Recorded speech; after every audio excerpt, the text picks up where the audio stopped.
السلام عليكم ورحمة الله وبركاته. ازيكم يا حبايبي، عاملين ايه؟ يا رب تكونوا بخير. نبدأ الفيديو بتاعنا بالصلاة على سيدنا محمد وعلى آله وصحبه أجمعين.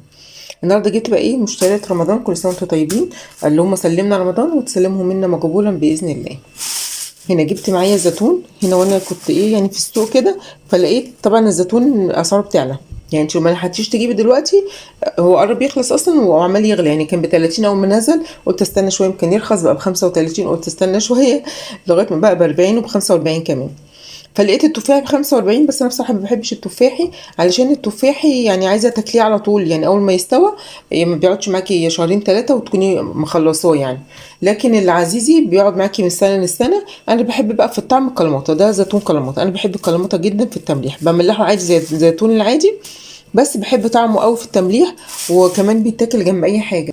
يعني كلماته ممكن تاكليه جنب يعني بالخضار زي عادي، زي زيتون مخلل يعني. وفي نفس الوقت برضو ممكن تاكليه جنب الجبن. انا بحبه جدا مع سندوتش جبنه تركي كده، بيبقى تحفه يعني بصراحه، وهو مخلل كده. فانا جبت ايه، طبعا ما ينفعش اعدي عليا سنه ان شاء الله باذن الله، ربنا يديمها نعمه يعني ويحفظها من الزوال، من غير ما اجيب شويه مخلل اعملهم لرمضان.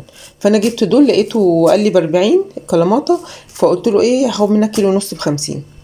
فراح قال لي خلاص مش قدم ايه دي استفتاح يعني. فاخدت من ربنا، بصراحه ما بحبش افاصل يعني مع البياعين بصراحه، بس يعني لقيت سعره غالي قوي ب 40 يعني. فقلت له هاخد كيلو ونص ب 50، راح قايل لي ماشي. فقلت اجيبهم بقى كويس، فجبتهم بقى كده. جبت كيلو ونص ب 50. وانا رايحه برضو لقيت واحد بيبيع ايه ليمون. لقيت الكيلو ونص ب 10، حلو. وفي اخضر على ايه، اخضر على اصفر، يعني حلو مش وحش. أه. هشيل الاخضر بقى ده في التلاجة مثلا استخدمه، والاصفر دوت هعصره بقى وايه واخزنه رمضان ان شاء الله. طبعا انا يعني انا مش هملح، انا مش هخلي الليمون، لان انا مخللت ليمون في فيديو معاكم قبل كده. انا خللت الليمون شلته خلاص. ده بس هعصره وهشيله ايه معصور في الفريزر، هوريكم بشيله ازاي من السنه للسنه.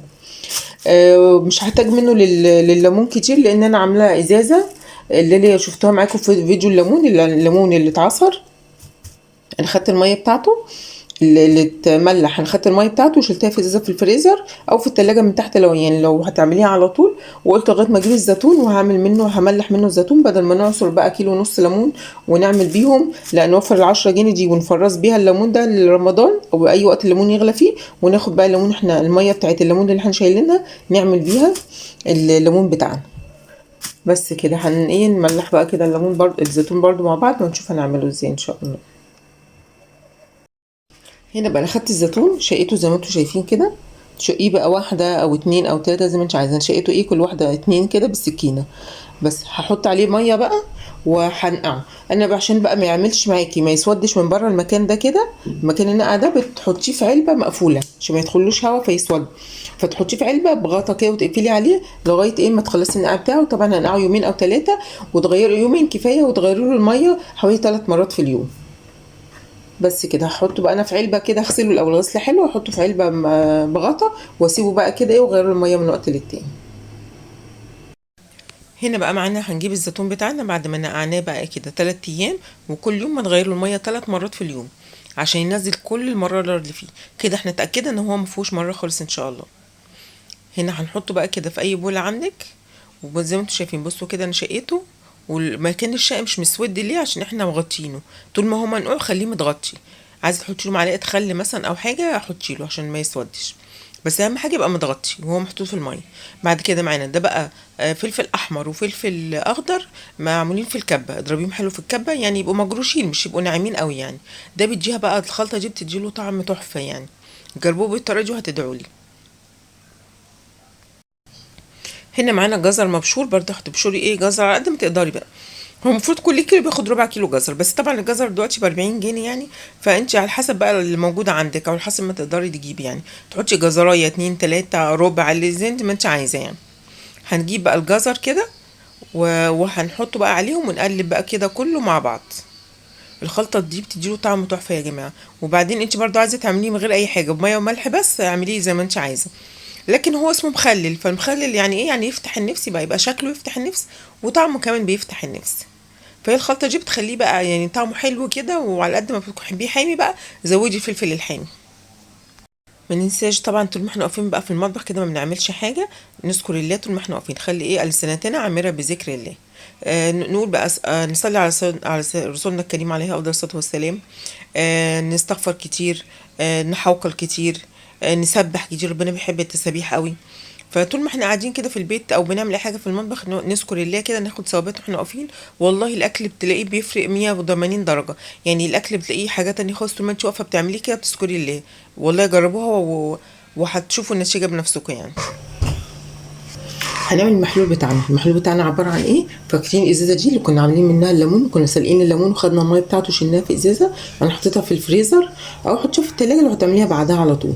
انا حطيتها وطلعتها بقى كده فكت، وهنشتغل ايه بيها بدل ما نعمل ميه. طبعا هو ده كان مغلي اصلا ومتبرد. انت ما عندكيش بقى الليمون ده هتحطي ميه من الفلتر او ميه مغليه وتبرديها، تسيبيها تبرد يعني.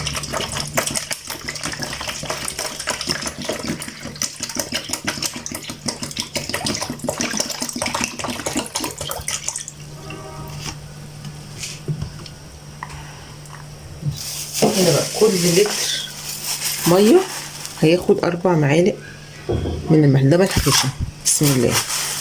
4 معالق من الملح، ولو عندك ملح من العادي مفيش مشكله. كده ايه 4 معالق.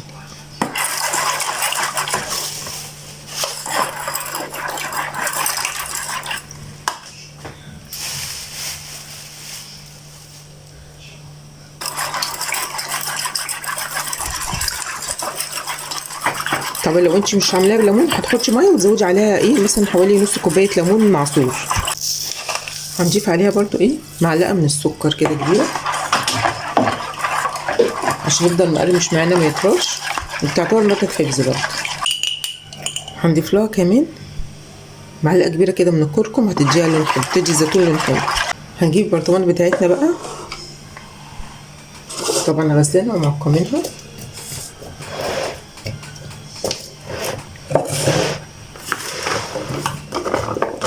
نقلبه تقليبه كمان كده بسم الله.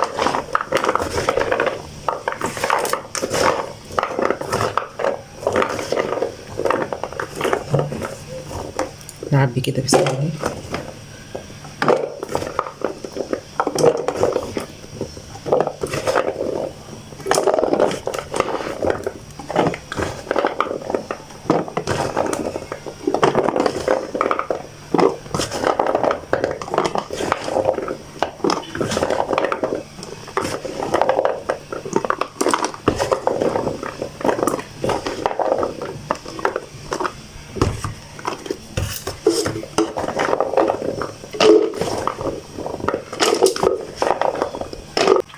نحط بقى الميه بتاعتنا كده بسم الله.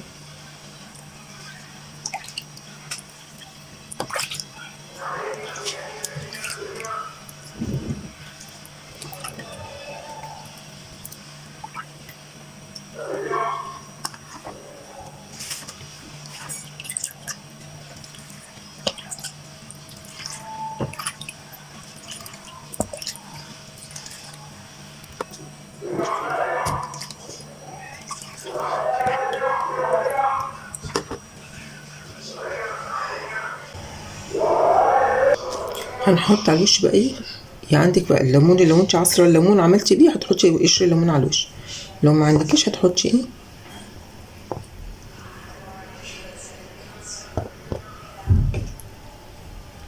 ليمون كده،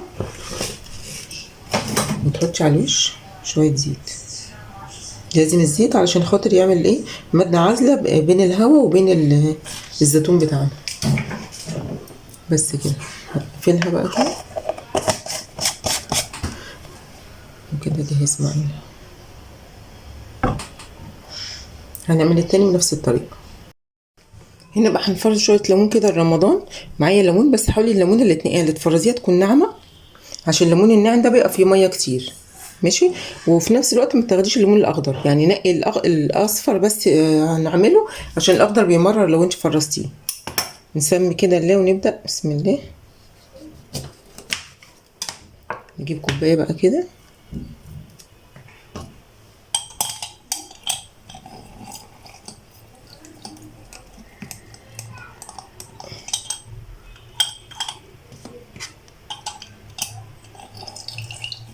على فكره القشر بتاع الليمون ده ما بيترماش خالص، يعني انا كنت عملت معاكم في القناه قبل كده، عملنا بيه اللي هي العجينه.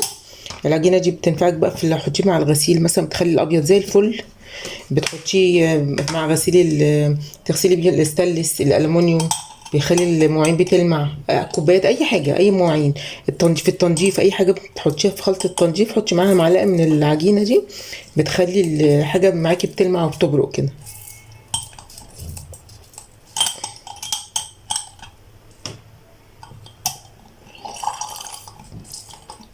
عايزه بقى تحطيه في مكعبات تلج حطيه، عايزه تحطيه. اقول لكم على فكره تانية جديده النهارده كده برضو، احنا شغالين مع بعض ان شاء الله. اهم حاجه بس تلاقيها ايه، تكون ناعمه من بره، علشان ايه تبقى فيها ميه كتير. لكن اللي بتملحيه بقى نقي اللي هي الخشنه، لو ما بتحبش الميه جواها كتير نقي الخشنه وانت بتملحي. والاخضر حطيه بقى في التلاجة عشان ايه يقعد معاكي فتره طويله.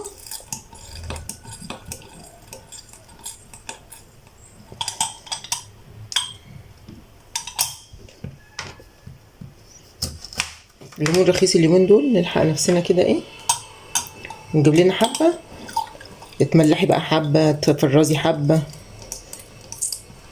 كله ايه بينفع يعني ايه نحاول نستفيد بالحاجه في وقت الرخص بتاعها. ده من الحاجات الموفره على فكره.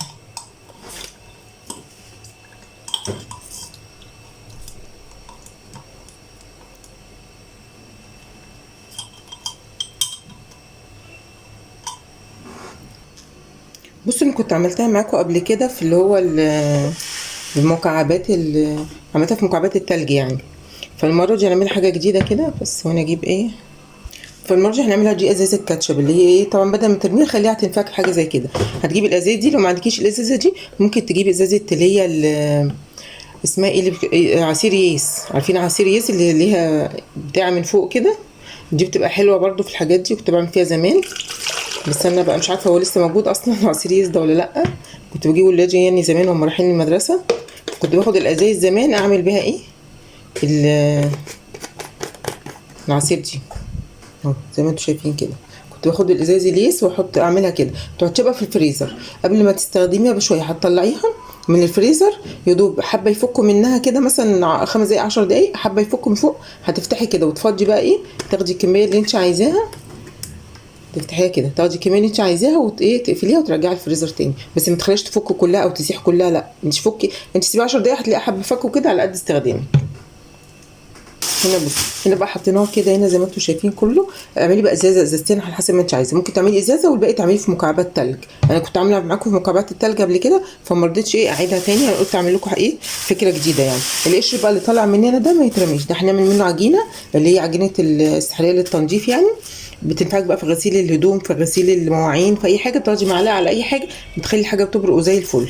تمام. برضو بتاخدي منها معلقه على تنظيف الفراخ، اي طيور عندك بتغسليها، خدي معلقه من العجينه دي على التنظيف بتاعك، هتخليها لك ايه ما فيهاش ريحه زفاره خالص يعني. فانت بتستخدميها في حاجات كتيره جدا. حطيها بقى في الفريزر، وقت ما تيجي تعمليها طلعيها واعمليها. خدي ايه الليمون بتاعنا.